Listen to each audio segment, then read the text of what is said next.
ओम जय भगवान। आज 30 सितंबर 2020 हमारे योग प्रशिक्षण शिविर का तीसरा दिवस है। शिविर की शुरुआत हम ईश्वर से वैदिक मंत्रों द्वारा प्रार्थना से करेंगे। सीधे टटार बैठ जाइए, आंखें बंद कर लीजिए। 3 बार दीर्घ ओम का उच्चारण करेंगे।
नमः शिवाय गुरुवे सच्चिदानन्दमूर्तये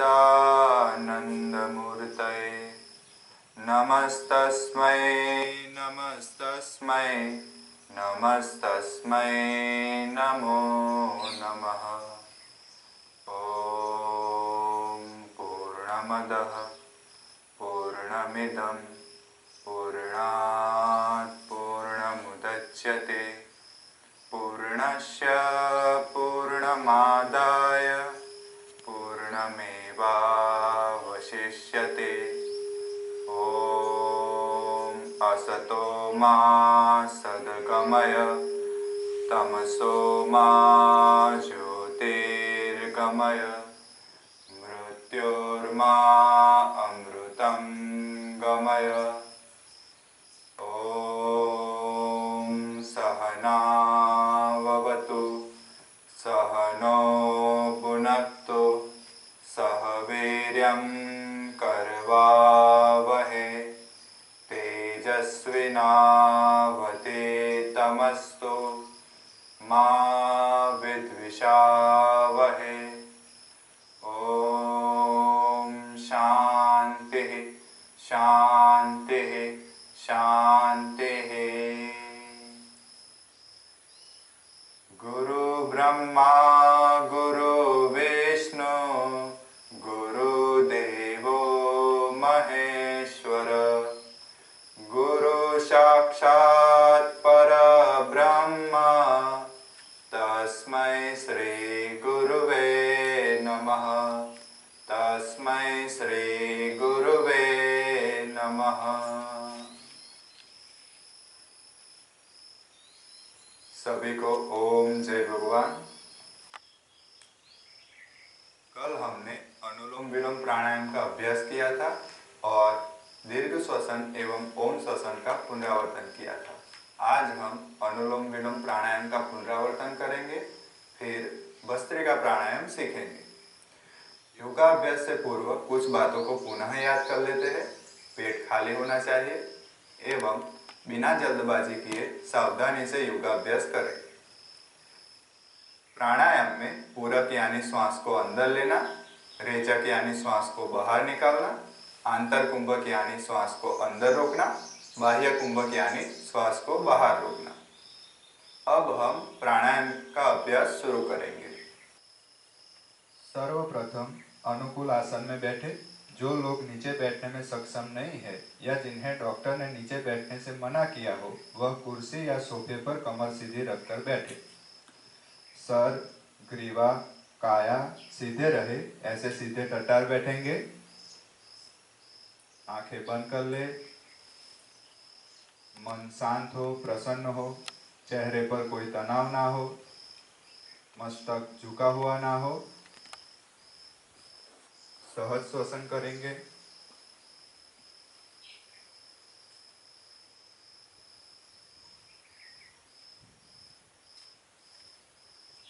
धीरे धीरे दीर्घ पूरक करें।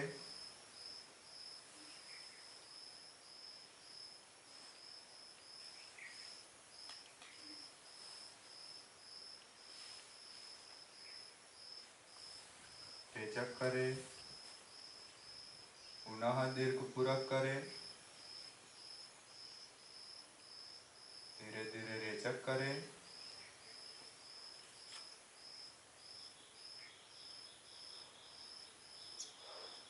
कल हमने अनुलोम विलोम प्राणायाम सीखा था।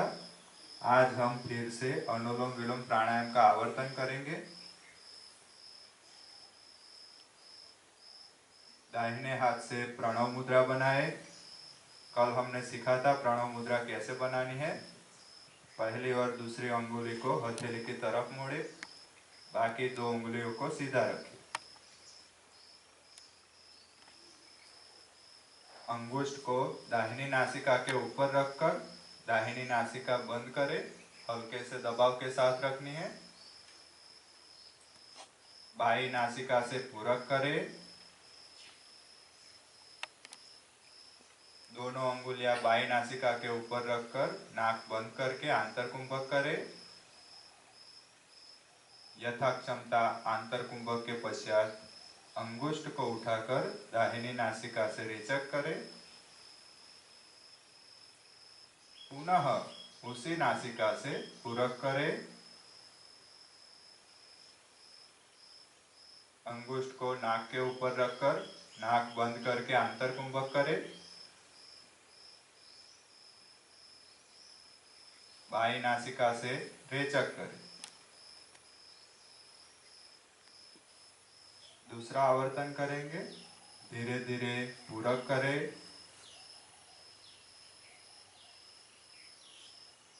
आंतरकुंभक करें।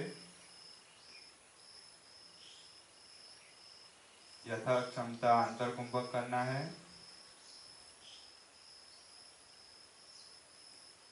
धीरे धीरे रेचक करें।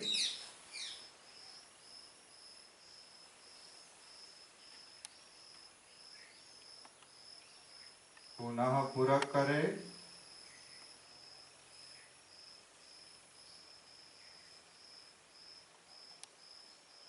यथा क्षमता अंतरकुंभक करें।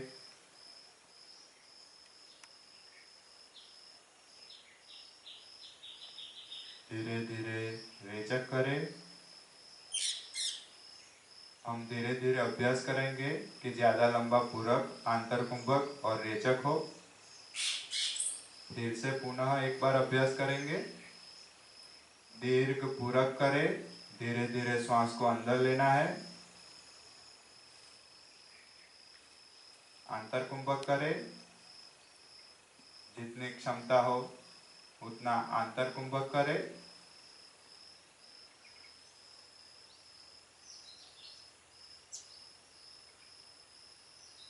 धीरे धीरे रेचक करें।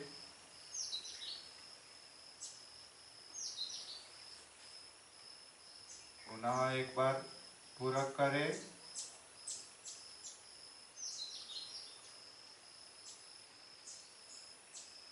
आंतरकुंभक करें।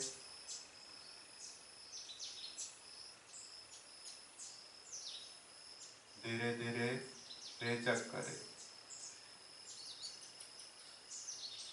मूल स्थिति में वापस आइए। अगर हमने बलपूर्वक आंतरकुंभक किया होगा तो शीघ्रता से रेचक हो जाएगा। इसीलिए पूरक, कुंभक और रेचक करने में बल का प्रयोग ना करें। अब हम नया प्राणायाम सीखेंगे, भस्त्रिका प्राणायाम। भस्त्रिका शब्द लोहार की धोकनी से बनता है। साधक को लोहार की धोकनी के भांति वायु को शरीर में शीघ्रता से आवागमन करना है। पहले हम देख लेंगे कि भस्त्रिका प्राणायाम कैसे करते हैं। यदि शरीर झुक गया हो तो पुनः सीधे टट्टार बैठ जाए। आंखें बंद कर ले। दोनों घुटनों पर हथेलियों को स्थापित करें। अब दोनों नासिका के माध्यम से शीघ्रता से लयबद्ध पूर्वक मध्यम गति से पूरक और रेचक कराना।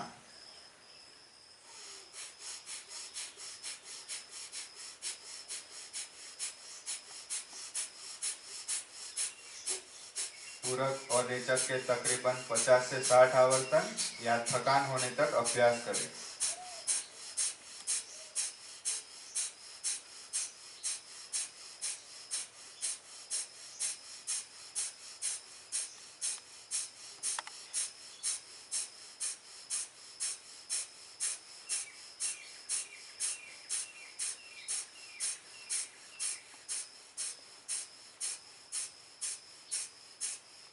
अंत में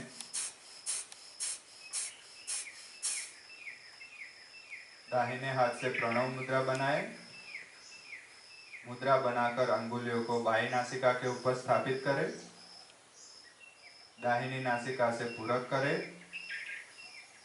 पूरक करने के पश्चात अंगुश को दाहिनी नासिका के ऊपर रखकर यथाक्षमता आंतरकुंभक करें।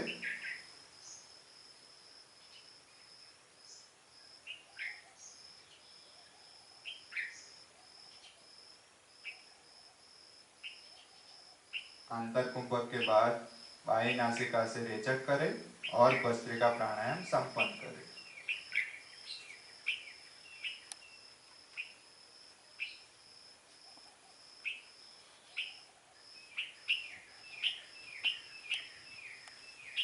अब हम भस्त्रिका प्राणायाम का अभ्यास शुरू करते हैं। सीधे टट्टार बैठ जाए। दोनों घुटनों पर हथेलियों को स्थापित करें। दोनों नासिका के माध्यम से शीघ्रता एवं लयबद्धता से मध्यम गति से पूरक और रेचक करें।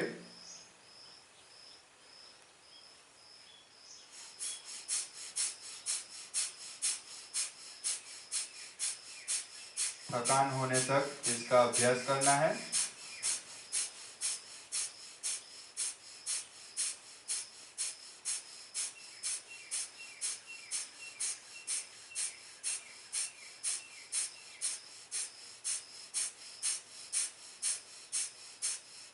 शरीर को हो सके इतना सीधा रखिए। मस्तक सीधा रखिए।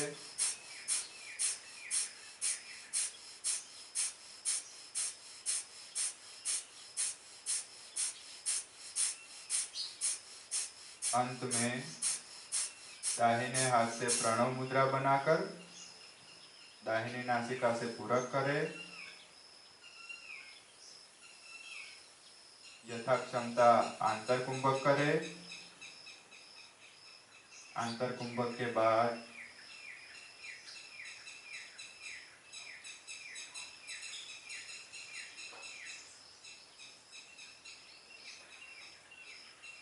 धीरे धीरे बाईं नासिका से रेचक करें और प्राणायाम संपन्न करें।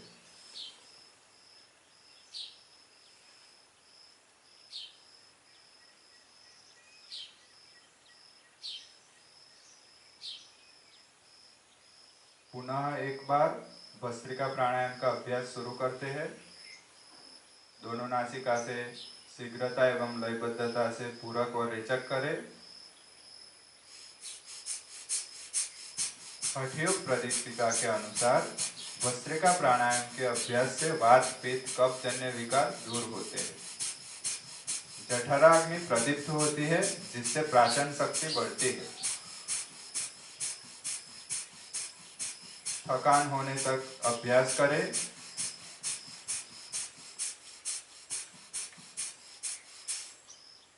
अंत में प्रणव मुद्रा बनाएं और दाहिनी नासिका से पूरक करें।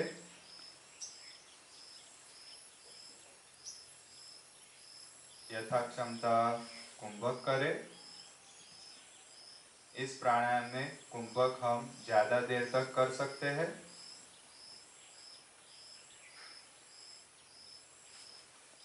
भस्त्रिका प्राणायाम कुंडलिनी जागरण में सहायभूत है। इस प्राणायाम से श्वसन तंत्र की अशुद्धियां दूर होती है। हमारे वायु कोटरों की शुद्धि होती है।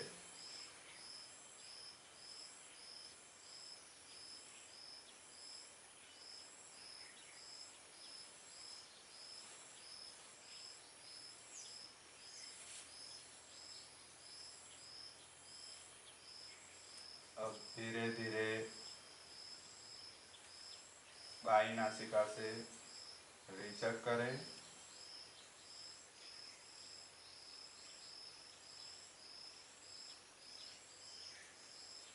धीरे धीरे मूल स्थिति में आए। अपने श्वास को सामान्य करें।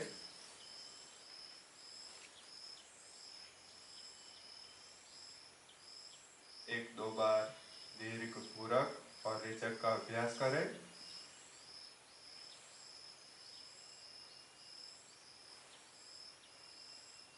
अपने हाथों को एक दूसरे के साथ हाथों की हथेलियों को रगड़ेंगे।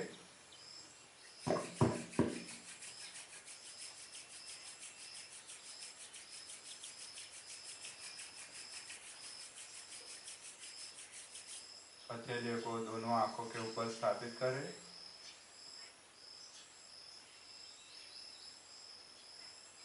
धीरे धीरे आंखें खोलिए।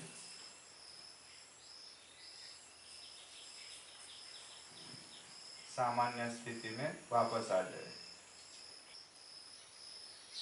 भस्त्रिका प्राणायाम सुबह एवं शाम के वक्त करना हितावह है।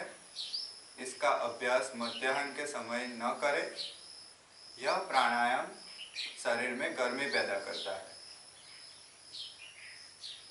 कल हम भस्त्रिका प्राणायाम का पुनरावर्तन करेंगे एवं एक नया प्राणायाम सीखेंगे। सभी को ओम जय भगवान। कल हमने एक पाल उत्तान पादासन, एक पाल शलभासन, वैरासन, अनुवृत्तासन और वक्रासन ऐसे 5 नए आसनों का अभ्यास किया था। आज हम वही आसनों को पुनरावर्तित करते हुए कुछ नए आसनों का अभ्यास करेंगे। आसन करने से पूर्व ध्यान रहे कि हम आसन के लिए जिस भी जगह का चयन करते हैं वहाँ मच्छर आदि कीड़ों का उपद्रव ना हो, आसपास खुली जगह हो, स्वच्छता भी हो। अब आसन करने से पहले हम कुछ सूक्ष्म क्रियाओं का अभ्यास करेंगे। सूक्ष्म क्रियाएं करने के लिए पहले अपने आसन पे सीधे खड़े हो जाइए। सीधे खड़े होकर के अपनी गर्दन को आगे की तरफ झुकाएं, दाईं तरफ ले जाए, पीछे की तरफ झुकाए, फिर बाईं तरफ, फिर आगे की तरफ झुकाए। प्रयत्न करना है कि कान कंधे से लगे। ऐसे क्लॉकवाइज और एंटी क्लॉकवाइज दोनों तरफ 3-3 आवर्तन करें। गर्दन को गोल घुमाते रहना है। जल्दबाजी भी नहीं करनी है और प्रयत्न करना है कि कान कंधे से लगते चले। 3 बार क्लॉकवाइज, 3 बार एंटी क्लॉकवाइज इस सूक्ष्म क्रिया का अभ्यास करना है। बहुत अच्छे। यह सूक्ष्म क्रिया हो जाने के पश्चात आपको मूल स्थिति में वापस आकर दोनों हाथों को आगे की तरफ फैलाएं। यह हाथों की सूक्ष्म क्रिया में हम दोनों हथेलियों से शुरुआत करेंगे। दोनों हथेलियों को फैलाना है, उंगलियों को फैलानी है, फिर मुट्ठी को बंद करना है, उंगलियों को बंद करना है। ऐसे प्रयत्न करें। 3 बार इस आवर्तन का अभ्यास करेंगे। हाथ फैलाए, उंगलियों को बंद करें, हाथ फैलाए, उंगलियों को बंद करें। 3 बार इसका अभ्यास करना है। इसके अभ्यास के बाद हम हाथों को कोहनियों से मोड़कर हाथों की उंगलियों को कंधे को लगाएंगे। दोनों हाथों को कोहनियों से मोड़ के कंधे से लगाना है। फिर दोनों हाथों को सीधा करेंगे। ऐसे ये 3 आवर्तन करने हैं। बहुत अच्छे। जल्दबाजी करनी नहीं है।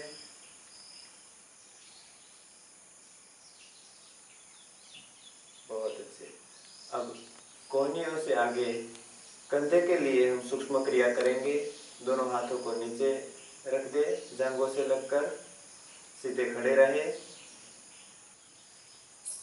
कंधों की सूक्ष्म क्रिया के लिए दोनों हाथों को जंघा पे लगाए। अपने बाएं हाथ से आगे की तरफ से इसको गोल घुमाना है। शरीर सीधा रहे। बहुत अच्छे। इसको 3 बार क्लॉकवाइज और 3 बार एंटी क्लॉकवाइज इसका अभ्यास करना है। बहुत अच्छे। जल्दबाजी नहीं करनी है। एक हाथ से एक आवर्तन हो जाने के बाद हाथ बदलकर दूसरे हाथ से इसका अभ्यास करना है।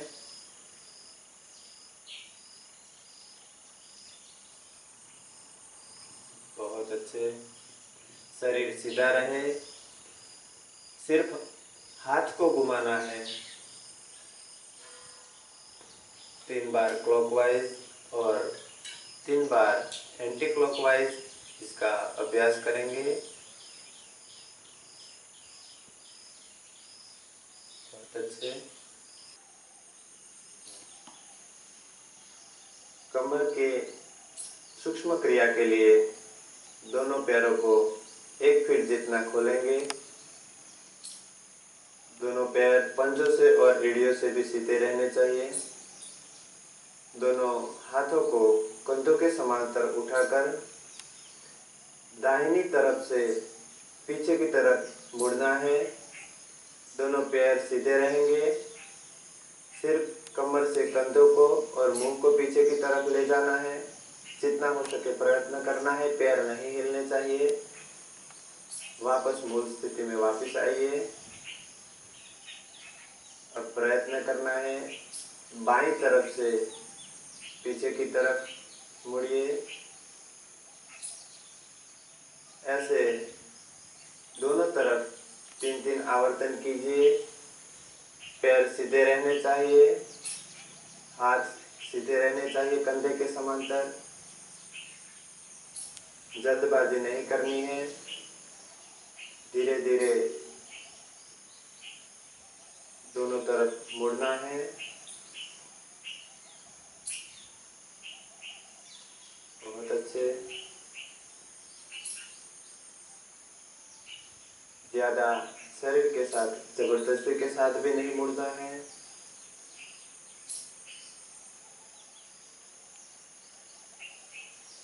बहुत अच्छे।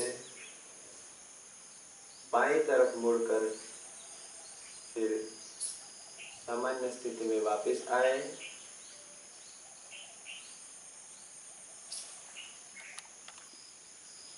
अब दोनों पैरों को 1.5 से 2 फीट जितना खोल दीजिए। दोनों हाथों को अपनी कमर पे रख दीजिए। सांस को भर लीजिए। सांसों को बाहर निकालते हुए आगे की तरफ झुकिए। आगे की तरफ झुककर बाईं ओर मुड़ना है। बाईं ओर मुड़ते हुए पीछे की तरफ झुकना है। पीछे की तरफ झुकते समय सांसों को भरना है।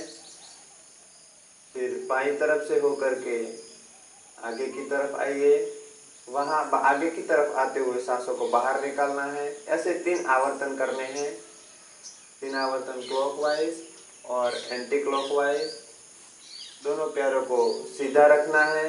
पैरों को घुटनों से मोड़ना नहीं है। प्रयत्न करें पैर दोनों सीधे रहे, घुटनों से मुड़े हुए ना हो। और आगे की तरफ जब भी झुके सांसों को बाहर निकालना है। जब आप पीछे की तरफ झुकते हैं सांसों को अंदर की तरफ भरना है। बहुत अच्छे। जल्दबाजी ना करें।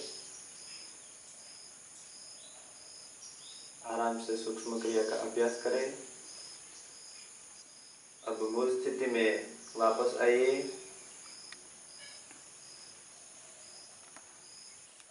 अब घुटनों की सूक्ष्म क्रिया के लिए दोनों पैरों को 6 इंच से 1 फीट तक खोलेंगे। आगे झुकते हुए दोनों हाथों को अपने घुटनों पे रखेंगे। याद रहे, घुटनों को दबाना नहीं है, हल्के से उस पे हाथ ही रखना है। हाथ रखते हुए दोनों घुटनों को दाएं से बाएं की तरफ 3 बार घुमाना है गोल, और बाएं से दाएं की तरफ 3 बार घुमाना है। पैर लगे रहने चाहिए। 3 बार क्लॉकवाइज और 3 बार एंटी क्लॉकवाइज अभ्यास होने के बाद वापस मूल स्थिति में वापस आइए। अब सांसों को भरते हुए दोनों पैरों के पंजे पे खड़े होंगे। सामान्य स्थिति में वापस आएंगे। ऐसे 3 आवर्तन करने हैं। पूरक करते हुए सांसों को भरते हुए दोनों पंजों पे खड़े होना है और सांसों को बाहर निकालते हुए सामान्य स्थिति में वापस आना है। इसे 3 आवर्तन करते रहिए। बहुत अच्छे। सामान्य स्थिति में वापस आइए। अब हम कल किए हुए आसनों का पुनरावर्तन करेंगे। पहला एक पाद उत्तान पादासन। एक पाद उत्तान पादासन के लिए पीठ के बल आसन पर सीधे लेट जाए। दोनों हथेलियां जमीन पर उल्टी स्थापित करें। पूरक कर अंतर कुंभक में बाएं पैर को 45 कोण तक ऊपर उठाए। यथाक्षमता कुंभक में रुकने के बाद रेचक करते हुए वापस नीचे आए। पैर की स्थिति बदलकर पुनः यह आवृत्ति दोहराए। अब दूसरे पैर से 45 कोण तक ऊपर उठाए, यथाक्षमता टिके रहे, फिर मूल स्थिति में वापस आए। अब एक पाद शल्पासन के लिए पेट के बल लेट जाए। दोनों हाथों को आकाश की दिशा में रखें।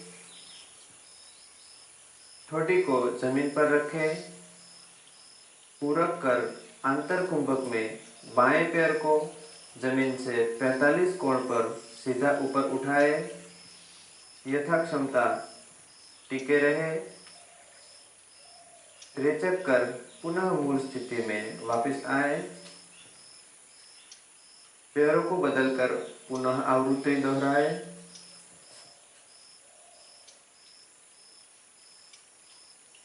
यथाक्षमता टिक कर वापस मूल स्थिति में वापस आए। अब वीरासन के लिए आसन पर बैठकर पैरों को सीधा फैलाएं। बाएं पैर को मोड़कर बायां पंजा दाहिने नितंब के नीचे रखें। दाहिना पैर घुटने से मोड़कर उसकी एड़ी दाहिने नितंब के पास रखें। दाहिने घुटने को सीधा खड़ा रखें। दाहिनी कोहनी को दाहिने घुटने पर स्थापित करें। बाएं हाथ से दाहिनी कलाई पकड़े। पूरक कर अंतर कुंभक में वक्षस्थल ऊपर की ओर खींचे। यथाक्षमता कुंभक में टिके रहे। दृष्टि भूमि के समांतर रखे। रेचक करते हुए पुनः मूल स्थिति में वापस आए।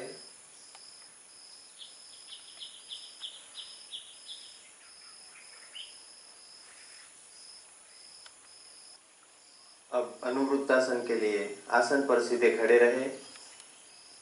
दोनों पैरों के बीच 6 इंच की दूरी बनाएं। पूरक करते हुए दोनों हाथों को ऊपर आकाश की दिशा में सीधे उठाए।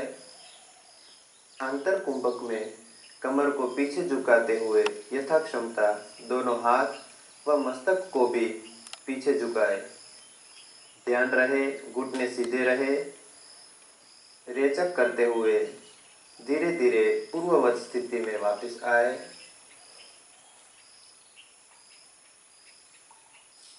अब हम उत्कट आसन करेंगे। यह आसन करने के लिए दोनों पैरों के बीच में आधे फीट की दूरी रखें। पूरक करते हुए दोनों हाथों को आगे की ओर फैलाएं। साथ ही में दोनों पैरों के पंजों पर ऊंचे उठिए। अब रेचक करते हुए घुटने मोड़कर कुर्सी में बैठते हो वैसे बैठे। घुटने और नितंब एक समान रेखा में रखें। कमर सीधी रखें। यथा क्षमता टीके रहने के बाद पूरक करते हुए मूल स्थिति में वापस आए। यह आसन फिर से करेंगे। दोनों पैरों के बीच में आधे फीट की दूरी रखें। पूरक करते हुए दोनों हाथों को आगे की ओर फैलाए। साथ ही में दोनों पैरों के पंजों पर ऊंचे उठिए। अब रेचक करते हुए घुटने मोड़कर कुर्सी में बैठते हो वैसे बैठे। घुटने और नितंब एक समान रेखा में रखें। कमर सीधी रखें। यथा क्षमता टीके रहने के बाद पूरक करते हुए मूल स्थिति में वापस आए। इस आसन से जंघा और पिंडलियां मजबूत बनती है। पंजों से संबंधित बीमारियां दूर होती है। इस आसन से जंघा और पिंडलियां मजबूत बनती है। पंजों से संबंधित बीमारियां दूर होती है और पेट को मालिश मिलती है।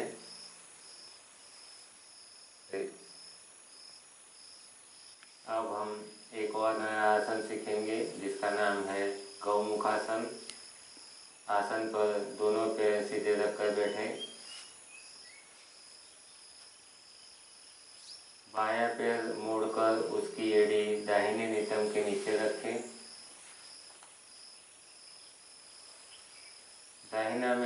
दाहिना पैर मोड़कर उसकी एड़ी बाएं पैर के जंघा को बाहर की ओर लगाते हुए रखें। दोनों हाथ घुटनों पर रखें। पूरक करते हुए जो पैर ऊपर है वह हाथ उठाकर मस्तक के पीछे ले जाए।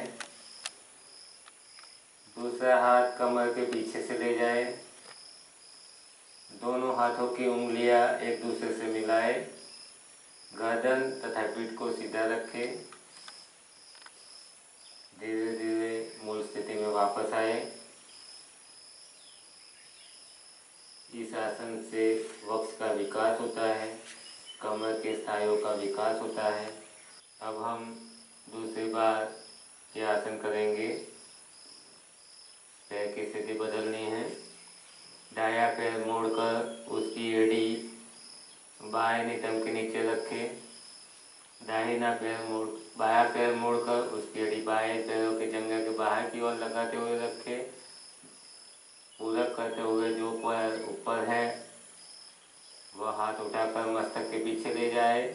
दूसरा हाथ कमर के पीछे ले जाए। दोनों हाथों की उंगलियां एक दूसरे से मिलाए। गर्दन तथा पीठ को सीधा रखें। यथा क्षमता टीके रहने के बाद मूल स्थिति में वापस आए। इस आसन से वक्ष का विकास होता है। कमर के स्नायुओं का विकास होता है। सर्वाइकल टेनिस एल्बो की समस्या में राहत मिलती है। एक बार फिर से यही आसन करेंगे।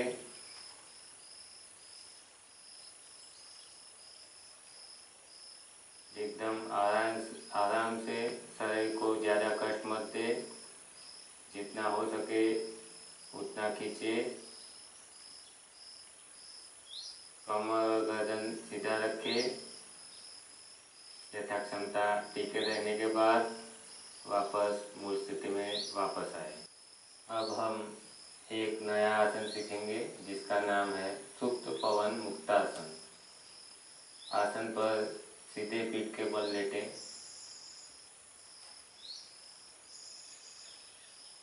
दोनों पैरों को घुटनों से मोड़कर सीने के पास लाए। पूरक कर रेचक करते हुए दोनों हाथों से घुटनों को बांधते हुए हाथों की कोहनियों को पकड़े।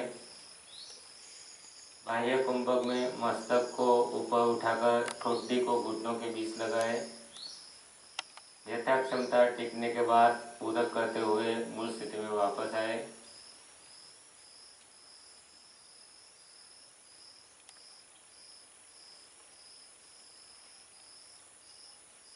आसन फिर से करेंगे। दोनों पैरों को घुटनों से मोड़कर सीने के पास लाए।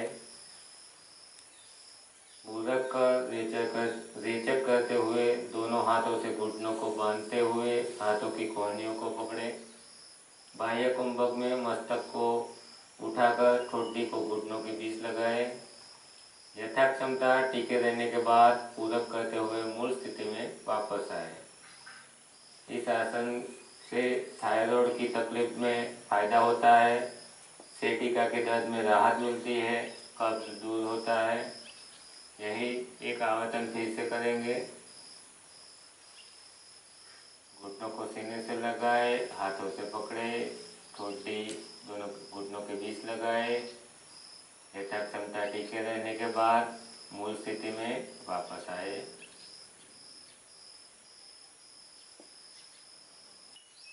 अब हम एक और नया आसन सीखेंगे जिसका नाम है सर्पासन। सर्प की अंग भंगिमा से प्रेरित यह आसन सर्पासन है। आसन करने के लिए आसन पर पेट के बल लेटे।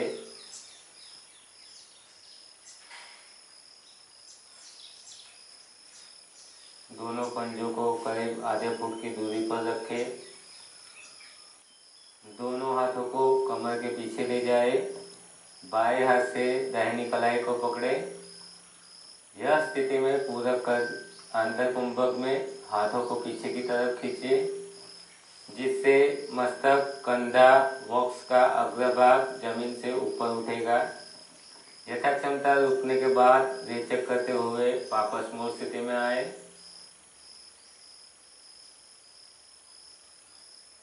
यही आसन फिर से करेंगे। पूरक करते हुए आंतर कुंभक में मस्तक, कंधा, वक्ष का अग्रभाग जमीन से ऊपर उठाए। यथाक्षमता रुकने के बाद रेचक करते हुए वापस मूल स्थिति में आए। मूल स्थिति में आए। अब यही आसन फिर से हम करेंगे। इस आसन से वक्ष का विकास होता है, श्वसन तंत्र की कार्य क्षमता बढ़ती है, मेरुदंड लचीला बनता है, कंधे, हाथ व उदर के स्नायु मजबूत बनते हैं, मलावरोध दूर होता है, कमर से संबंधित बीमारियों में लाभदायक है। मकर आसन कर ले। इसी पोजीशन में दोनों हाथ आगे ले जाइए, हथेलियाँ इकट्ठी करें, उस पर ठोडी लगा दीजिए, शरीर को आरामदायक स्थिति दे दीजिए। सब अंग आराम से रखिए।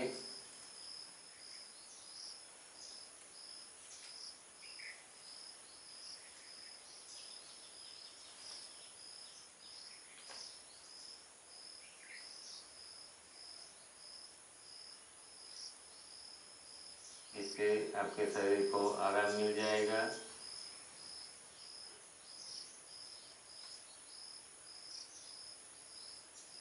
धीरे धीरे आसन छोड़ के मूल स्थिति में वापस आइए और आसन पे बैठ जाइए।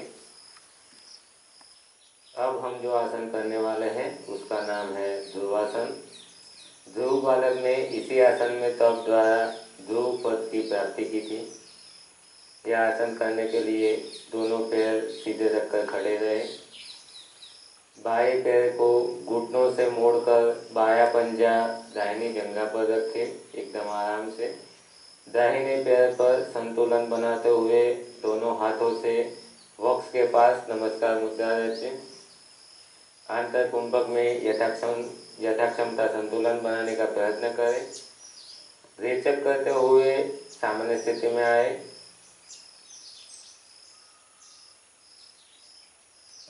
पैर की स्थिति बदलकर आसन का पुनरावर्तन करें।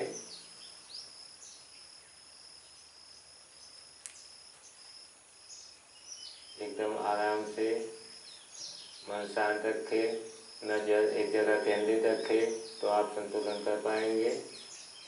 यथाक्षमता टिकने के बाद मूल स्थिति में वापस आए। पैर बदलकर फिर से आसन करेंगे। इस आसन पे मन शांत व एकाग्र बनता है, पैर के स्नायु व जोड़ मजबूत बनते हैं, शरीर का संतुलन बना रहता है। यथा क्षमता टिके रहने के बाद मूल स्थिति में वापस आए।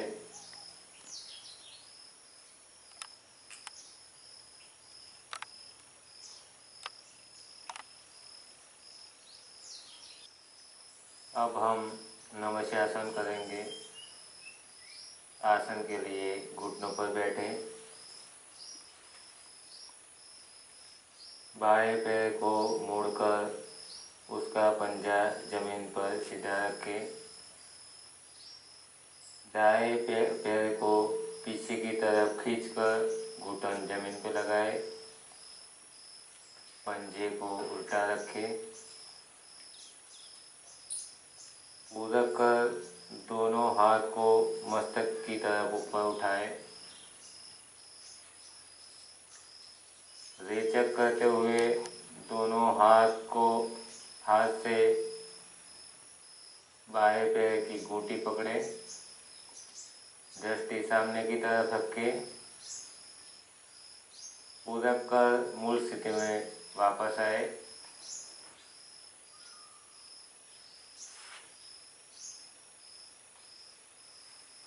पग की स्थिति बदलकर फिर से अभ्यास करें। पैर बदलकर फिर से यही आसन करना है।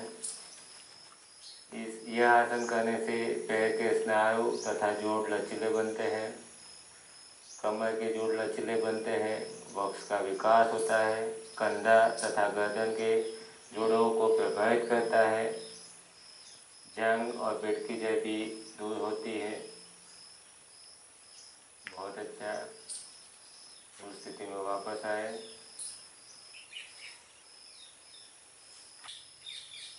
आज हमने जो नए आसन किए हैं उसका अभ्यास आप करते रहिएगा।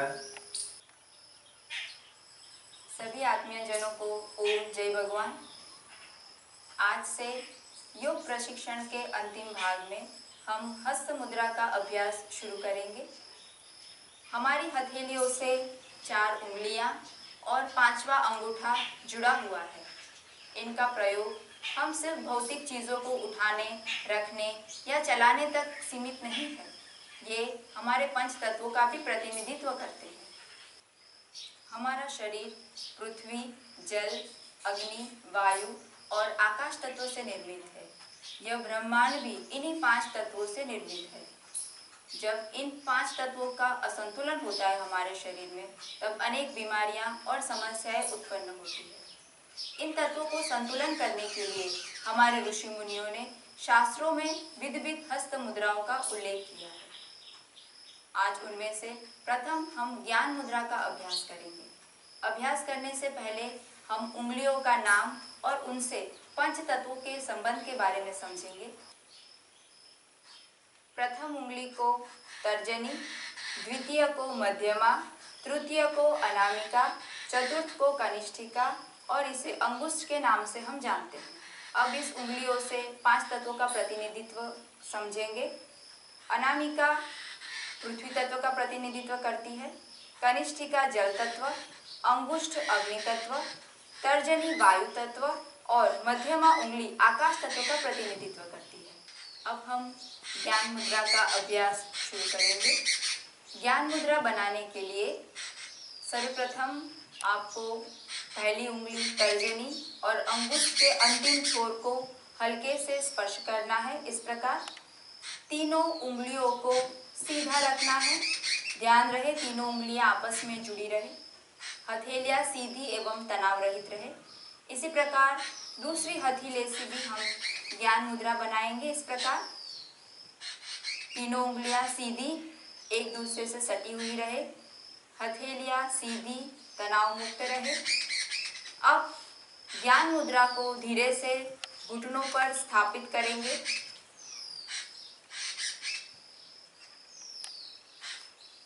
हम ज्ञान मुद्रा का अभ्यास किसी भी ध्यान के आसन में कर सकते हैं, जैसे कि अर्ध पद्मासन, पद्मासन, सुखासन, वज्रासन इत्यादि। मुद्रा का अभ्यास 5 मिनट से लेकर 45 मिनट तक किया जा सकता है।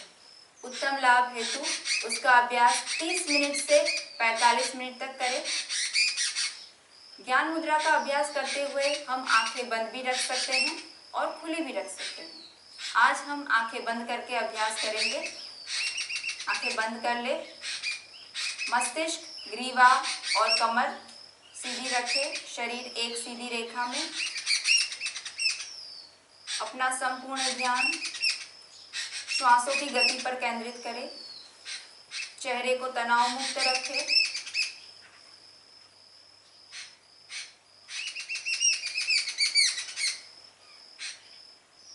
ज्ञान मुद्रा का नाम ही इसीलिए पड़ा है क्योंकि वो हमारे ज्ञान में वृद्धि करता है। ज्ञान मुद्रा करने से हमारी स्मरण शक्ति बढ़ती है। विद्यार्थियों के लिए ये मुद्रा बहुत उपयोगी है। ज्ञान मुद्रा के अभ्यास के द्वारा हमारे अंतःस्राव नियंत्रित होते हैं। जिन्हें अनिद्रा की बीमारी है, रात को नींद में भी मस्तिष्क विचारशील रहता है, उनके लिए ये मुद्रा बहुत उपयोगी है। वह लोग रात को सोते समय शवासन में सोए और इसी प्रकार दोनों हाथों से ज्ञान मुद्रा बनाएं।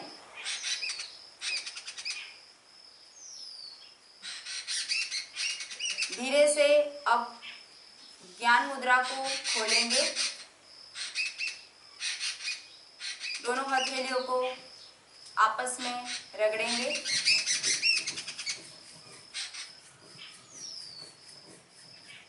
हल्के से हथेलियों को आंखों पर रखेंगे।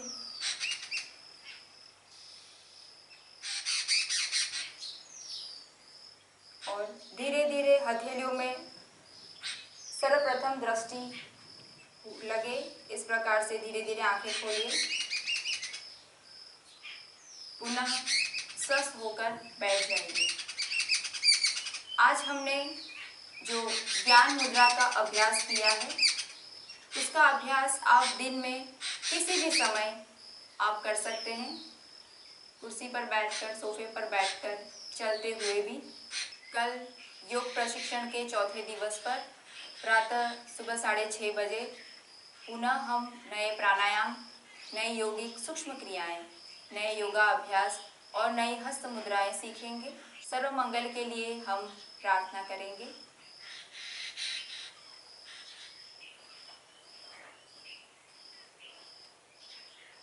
ओम सर्वेत्र सुखिनः सन्तु, सर्वे सन्तु निरामयाः, सर्वे भद्राणि पश्यन्तु, मा कश्चित् दुःखमाप्नुयात्।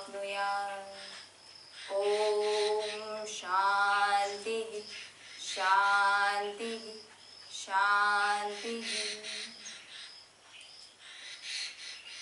सभी को ओम जय भगवान।